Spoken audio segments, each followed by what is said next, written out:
Diante de um cenário caótico, diante de um cenário ruim na sua vida, como que você reage? Como que é a reação do seu coração?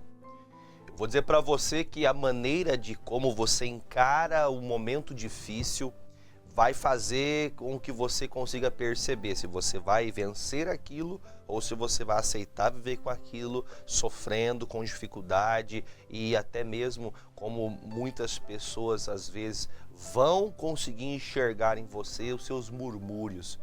Veja que os cenários ruins da nossa vida, muitas vezes, eles vão gerando um certo desconforto, uma falta de confiança, né? A pessoa fica desconfiada, ela acredita que a dificuldade, por ser tamanha, ela pensa que não tenha o que ser feito.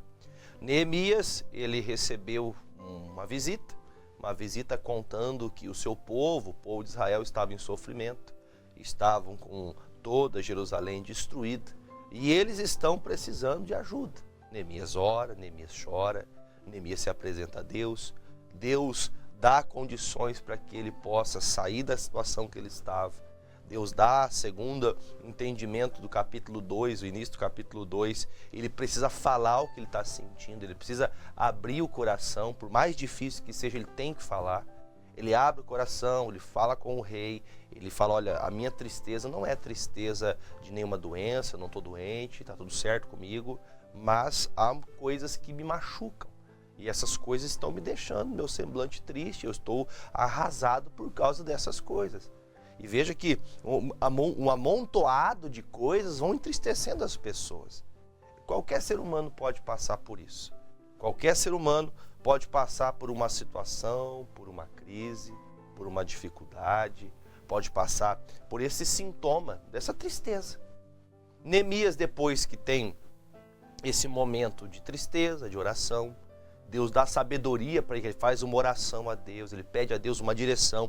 Tem momentos que você vai ter que ter uma direção ali e já bate pronto falar. Ele pediu a ajuda do rei, o rei falou, pode fazer o que você precisar, tudo que você tiver necessidade, você pode fazer, você pode pegar toda a madeira que for necessária para reconstruir os muros, para refazer as portas, os portais dessa cidade. E assim Neemias recebe essa carta, ele recebe uma direção. Só que até agora, preste atenção, até esse texto que nós vamos começar agora, Neemias, ele tem uma visão à distância. Ele está entendendo somente daquilo que falaram para ele. Ele está ouvindo de uma situação terrível, horrível, que o seu parente chegou até ele e falou, como que é o nome dele? É o Hanani mesmo. O Hanani chega e fala, olha, o Neemias, o negócio está sério. Se você chegar na nossa cidade, se você chegar em Jerusalém, você vai ver que está tudo destruído. Uma coisa é você ouvir alguém falar. Uma coisa é você escutar de alguém um cenário terrível. Agora, quando você chega presencialmente e vê o impacto, o peso que a sua consciência, que o seu psicológico tem, ele é muito maior. Então, diante de um cenário terrível, horrível, como você reage? É nesse critério, nessa base, que eu quero discorrer com você de Neemias capítulo 2, do versículo 9 em diante. Eu até peço a você, amigo de casa, que não acompanhou as mensagens de segunda e de terça-feira, esta mensagem é recortada, você pode acompanhar esta mensagem, já vai estar salvo para você dos dias anteriores também, para você acompanhar pela internet a mensagem, mas quem me acompanha ao vivo hoje, você pode ir até o dia de terça-feira, dia 5 e também segunda-feira, dia 4 de novembro, essa mensagem começou nesta segunda. E agora no capítulo 2, versículo 9, nós vamos continuar. Diz assim o versículo 9. Então vim aos governadores da além do rio e deles as cartas do rei, as cartas que o Artaxerxes assinou para o Neemias. E o rei tinha enviado comigo chefes do exército e cavaleiros. O que ouvindo Sambalate, olha esse aqui, o que ouvindo Sambalate, o Horonita, e Tobias, o servo amonita, lhes desagradou com grande desagrado que alguém viesse a procurar o bem dos filhos de Israel. Bom, o que acontece? Estes homens aqui, eles são enviados, eles estão juntamente ali com Neemias. E olha que fato importante para mim e para você, você que tem esse problema de enfrentar essas pessoas que estão contra muitas vezes aquilo que você está fazendo, e você tem dificuldade de lidar com isso. O Neemias, quando ele sai da presença do rei, eles pegam essas cartas e ele vai até as comunidades, ele vai até os governos, os governantes, e chega com essa carta chancelada, dizendo aqui, olha, eu quero que vocês deem acesso livre para o Neemias. Eu gosto de explicar esse texto falando assim como nós falamos com Jesus. Quando nós vamos a Cristo, quando nós chegamos a Jesus, ele faz algo por nós, ele trata, ele nos dá a liberdade. Quando Jesus ele ouve a sua oração, o seu clamor, acontece algo. Talvez você não entenda de maneira natural como está escrito, porque você pegar uma carta e dizer, ó, está escrito aqui, ó, foi fulano de tal que me deu para mim essa tal prerrogativa, essa tal autoridade. Veja que nós temos aqui assinado, datado e carimbado pelo fulano de tal. Quando Jesus nos dá uma palavra, você segue o projeto e Deus faz que as portas se abram. Até aqueles que eram contra vão acabar rendendo-se, porque Deus faz que a coisa mude. Deus transforma os corações, Deus muda a situação à sua volta. E quando chega o momento que o Neemias apresenta essas cartas, ele tem acesso livre, ele tem espaço. E vendo que a coisa começou a caminhar, vendo que a coisa começou a andar, vêm os inimigos. Perceba que na sua vida não é diferente. Perceba que na sua casa não é diferente. No seu trabalho não é diferente. Quando a coisa começa a engrenar, quando a coisa começa a ter um resquício de mudança, porque até agora a situação é caótica. Todas as ideias e projetos, tudo que tem de conhecimento no coração de Neemias é que não tem o que fazer. Não tem mesmo o que fazer. A situação é avassaladora. Só que quando Neemias tem uma direção de Deus, que ele pede uma direção, Deus dá para ele uma direção para que ele volte a Jerusalém, reconstrua os muros, que ele refaça, reconstrua a cidade.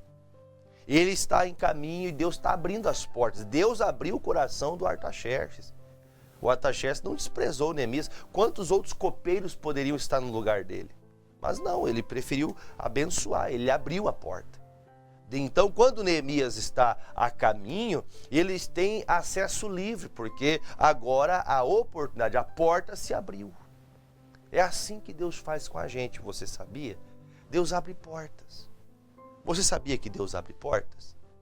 Você sabia que Deus, ele nos conduz a viver nas vontades, no desejo, no plano de Deus? Por que eu comento assim com você? Porque quando Neemias chega até este local, ele tem as cartas de liberação de passagem dele. Ele tem capitães de guarda com ele, tem ali alguns cavaleiros junto com ele. Porque isso, quem permitiu que isso acontecesse, quem deu essa prerrogativa foi o rei. Alguém que tinha autoridade acima da dele. E agora, se não bastasse isso, ele está acompanhado de pessoas que são contra. Se não tiver contrariedade, se não tiver embate, olha, eu vou contar para você, é praticamente impossível você ter uma obra de Deus a executar e não tiver embates diante de você. Por isso que na obra você vai precisar aprender a lidar com esse sentimento. Sempre terão opositores, sempre vai existir oposição contrária para tentar impedir você de realizar o que Deus chamou você para fazer.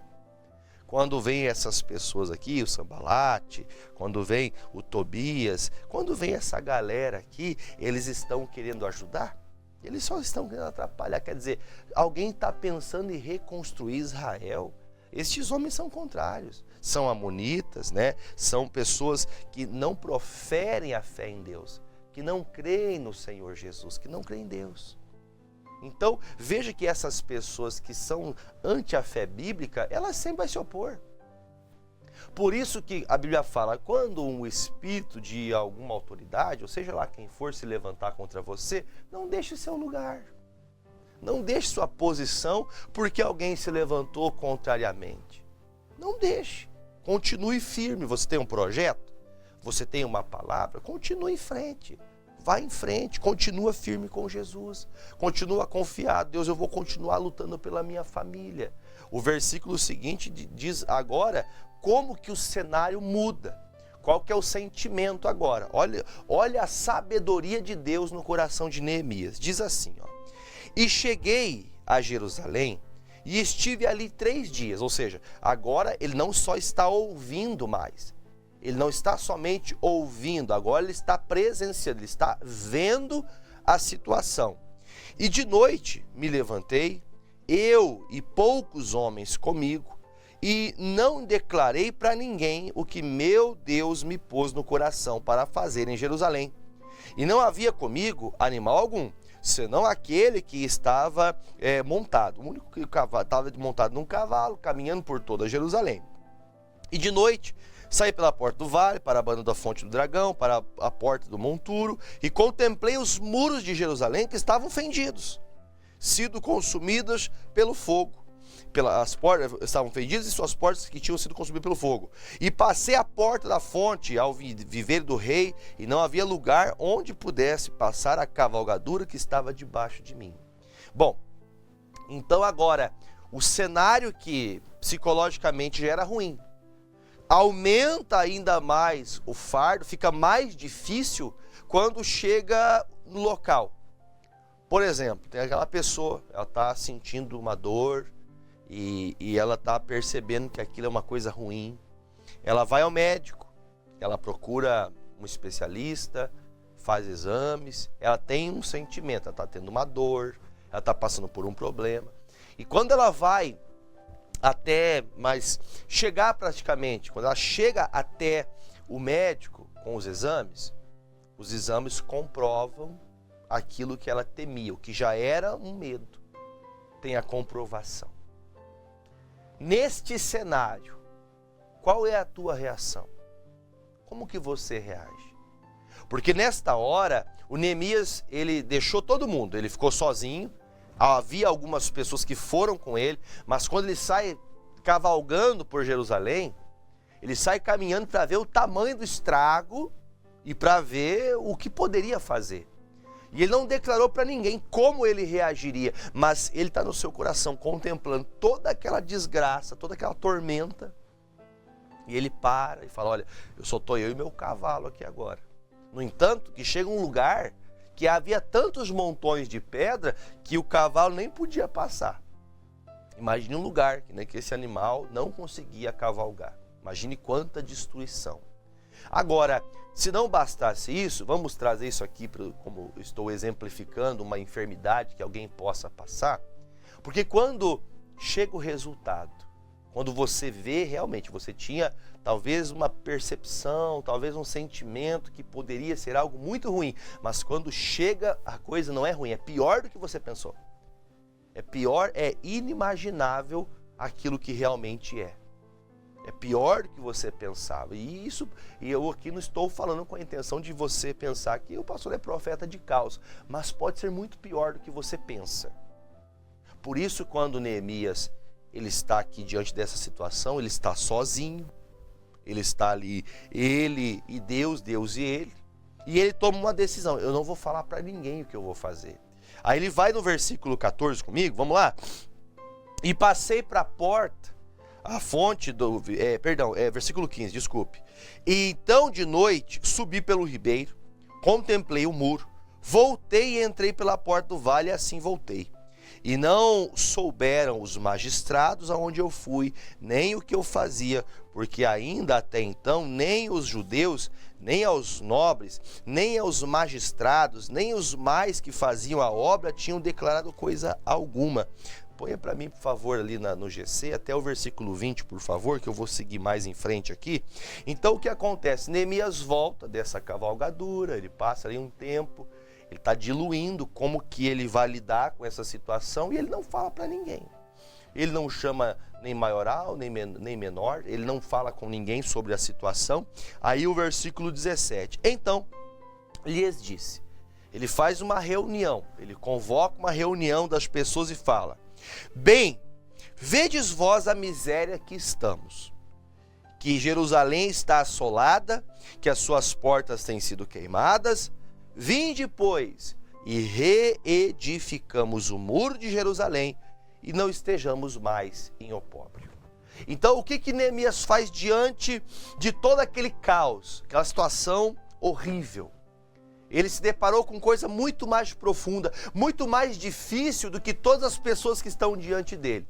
Os que estavam diante dele tinham um cenário ali, talvez um vislumbro, talvez raso daquilo que realmente é. Só que aquela pessoa que esteve ali diante do doutor, que esteve ali diante do médico, dando para ela, dizendo: olha, você está com um problema sério, é uma coisa irreversível, mas nós temos que tratar, existe essa possibilidade, existe essa chance, há esse critério, há uma coisa nova.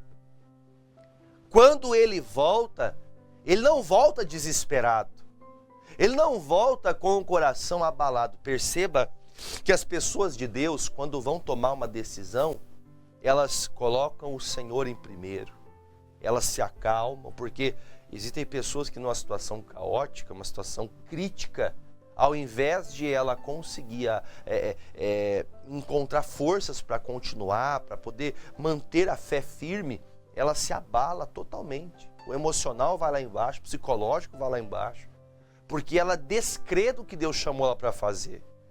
É fato que talvez lutar contra algo visível, você está vendo dentro da sua casa, uma destruição, famílias se perdendo cada dia mais.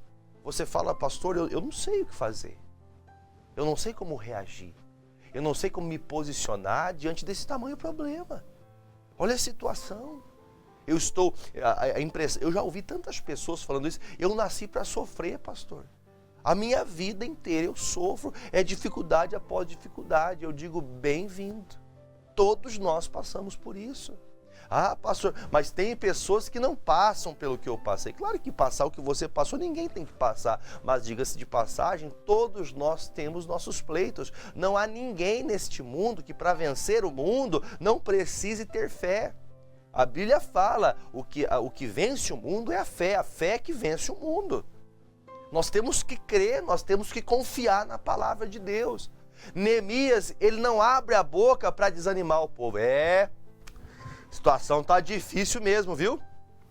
Eu andei aí pela cidade, eu andei nos 4 cantos aqui de Jerusalém, cavalguei. Teve lugar, gente, que o cavalo nem passou, viu? Quer dizer, a pessoa já chega a dizer assim: não tem o que fazer. Diante de uma situação terrível, o que você faz? Porque agora há pessoas que estão no nosso meio, que estão agindo contra. Tem pessoas que estão trabalhando contra. Veja que quando todos estão cooperando já não é fácil. Imagine quando alguns começam a trabalhar contra.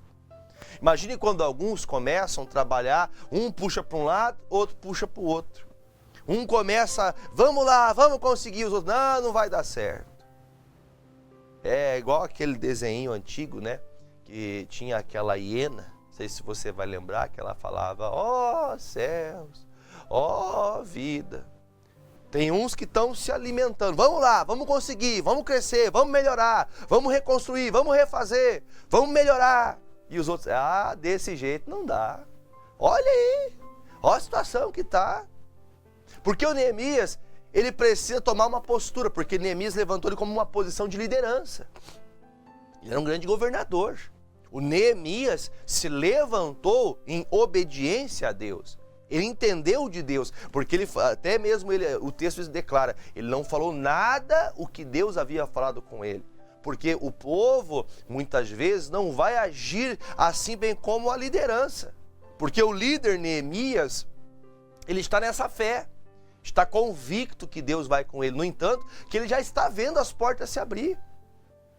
Ele vê um rei pagão abrir a porta, abrir o almoxerifado dele, tirar todas as madeiras de... Gente, para reconstruir uma cidade, fico pensando quanta madeira se utiliza para fazer uma cidade, para fechar uma cidade inteira com muros, fechando com madeiras. Amigos, para um copeiro ganhar isso, porque eu acredito que o salário de um copeiro era muito menor do que reconstruir uma cidade, e ele recebe uma carta: olha, Neemias, vai lá porque eu estou chancelando aqui dizendo que você vai poder reconstruir sua terra. Vou abençoar você aqui, Neemias. Uma pessoa, como diz a palavra, Deus permite que o ímpio tenha para colocar na mão do justo. Ah, pastor, mas por que os ímpios têm tanto? Por que eles conseguem? Eu faço tudo certo e não consigo. Não se esqueça que Deus é justo. Chegou o momento que o Artaxerxes, o rei pagão, ele pega e fala: pode ir lá, ô Neemias, vai lá, construa sua cidade novamente. Você acha que não foi Deus que abriu o coração desse homem? Que fez que ele abrisse a porta e entregasse tudo? Ele mandou pessoas com ele.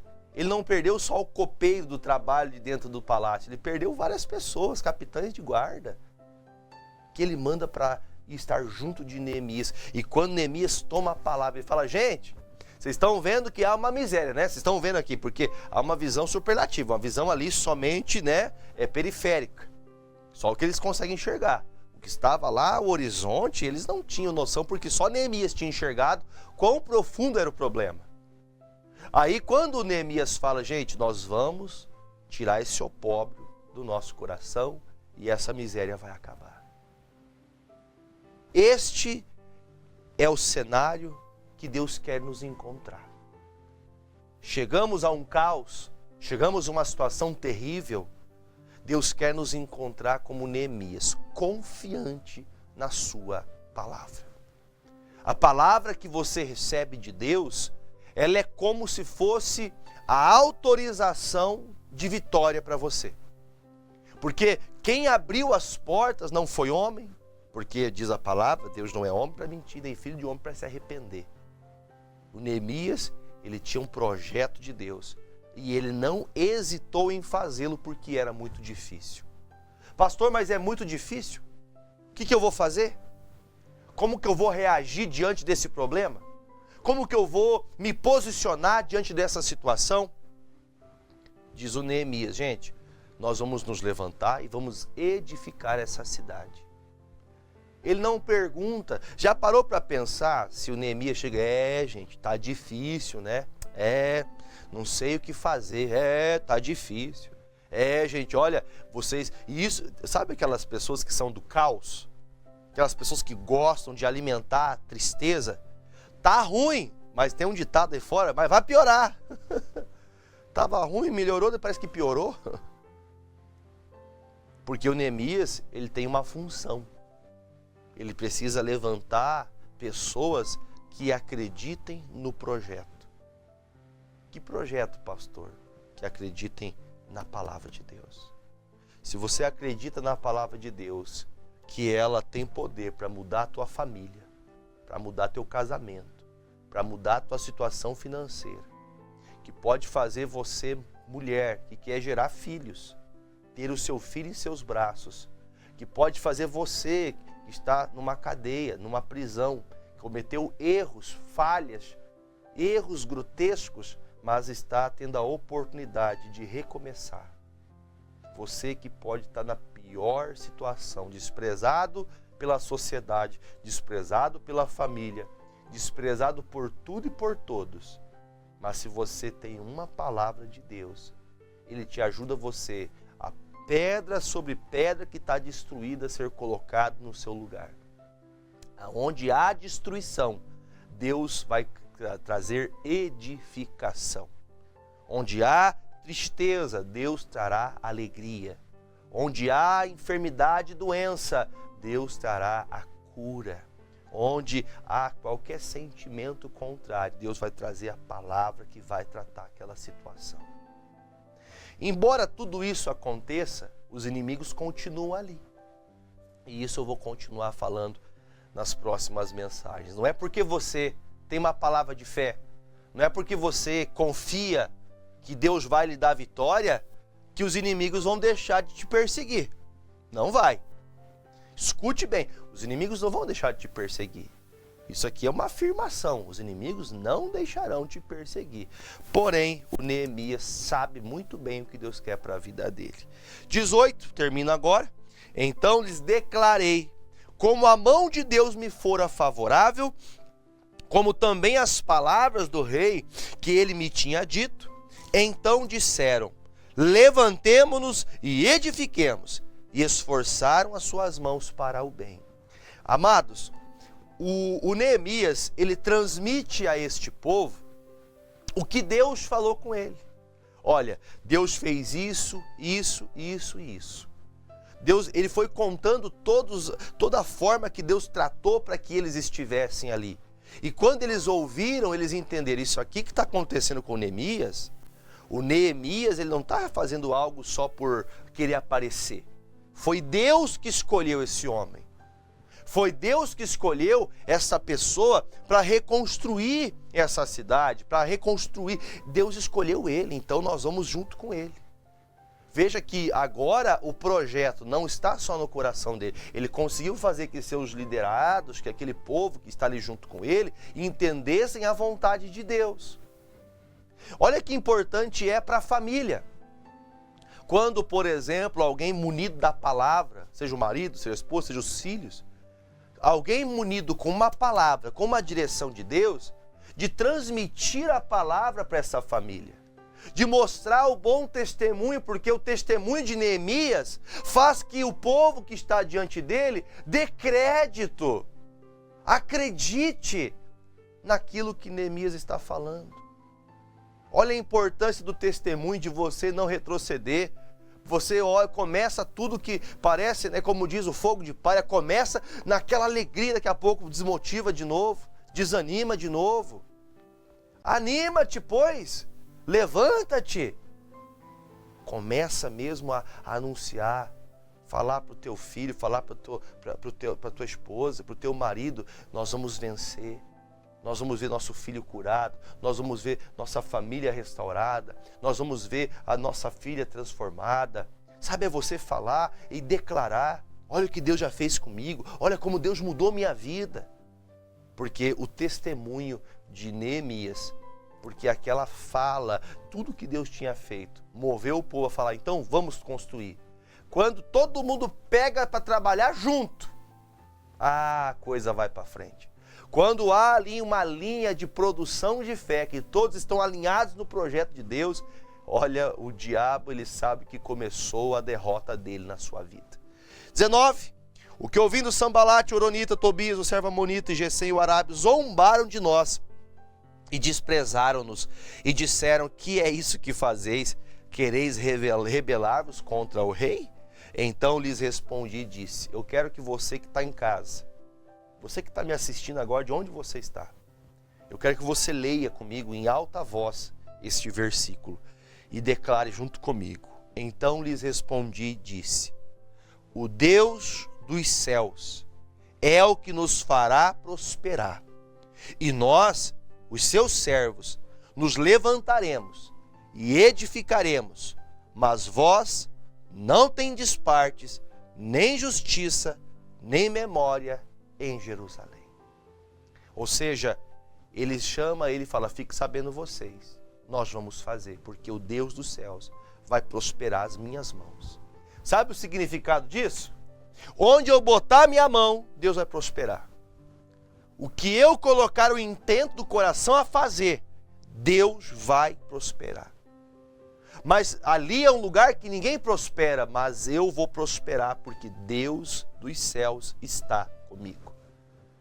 Ah, mas é impossível. Mas pense que agora a situação é diferente, não interessa qual situação seja. O cenário pode ser crítico, mas como você enxerga a situação, muda tudo. E se você tem a palavra de Deus, você não terá medo de enfrentar o tamanho do problema que seja. Retenha essa palavra no seu coração. O Deus dos céus vai nos prosperar. A prosperidade não está atribuída só a finanças, mas a tudo que você fizer. A mão de Deus estará com você. A força de Deus estará com você. os dias terríveis, porque haverão dias difíceis. Neemias vai passar por muito pleito, sempre com oposição. Não tem vitória sem oposição, mas a diferença é, você vai olhar para o caos ou para a palavra? Eu vou olhar para a palavra. E você? Vai olhar para a palavra? Você vai declarar a palavra? Então, creia que o Deus dos céus, a partir desse segundo, desse milésimo de segundo, que a fé entrou no seu coração, a partir de agora, o Deus dos céus prospera a tua mão em tudo que você fizer. Amém? Vamos fazer uma oração? Pai querido e amado, em nome de Jesus, muito obrigado por essa revelação da palavra, nos fazendo entender que diante do caos, nós não podemos baixar a guarda. Diante da oposição, nós não podemos se intimidar. Pelo contrário, a intimidação serve para a gente crescer, para a gente olhar para a palavra e se firmar ainda mais. Como nos exemplos da mensagem, da pregação, muitas pessoas receberam um diagnóstico terrível, um diagnóstico de câncer, um diagnóstico que talvez essa pessoa escutou do médico: você vai definhar, seus ossos estão esfarelando, suas juntas elas já não têm mais cartilagem, você está com um sintoma de artrite, de osteoporose, algo que pela medicina já não há cura. E só vai piorar, você só vai entortando a coluna, você só vai piorando.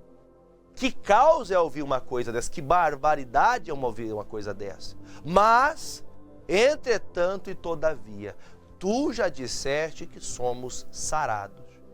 E é na palavra que eu creio. E você de casa, diga: eu creio na palavra, eu não creio no diagnóstico. Eu creio na palavra de Deus, eu sou sarado, eu sou curado.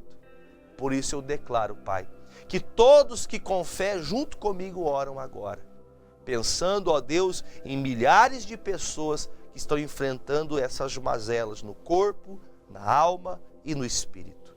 Que a partir desse momento, o Senhor derrame um bálsamo, uma unção sobre essas águas, para que quando esta pessoa beber destas águas, o improvável aconteça, o impossível aconteça. O milagre, o joelho desconjuntado, o joelho que dói, as pernas que dói, toda a parte óssea, muscular, tendões. Meu Deus, desde a cabeça, do pescoço até o pé, até lá no tendão de Aquiles. Jesus, todas as juntas, todas as partes, ó Deus, de movimentações no corpo dessa pessoa. Eu te peço agora, toca, meu Pai, nesta junta entre a bacia e o fêmur, onde a cartilagem gastou. Toca agora, Jesus, no joelho que não tem mais ligamentos. Jesus, toca no corpo desta pessoa. E prova, meu Deus, para todos saberem que o Senhor é Deus. E reverteu esse problema. E eu digo: Satanás, sai desta vida. Eu lhe dou uma ordem, vá embora e não volte mais, em nome de Jesus. E você bebe desta água com fé para a glória de Deus.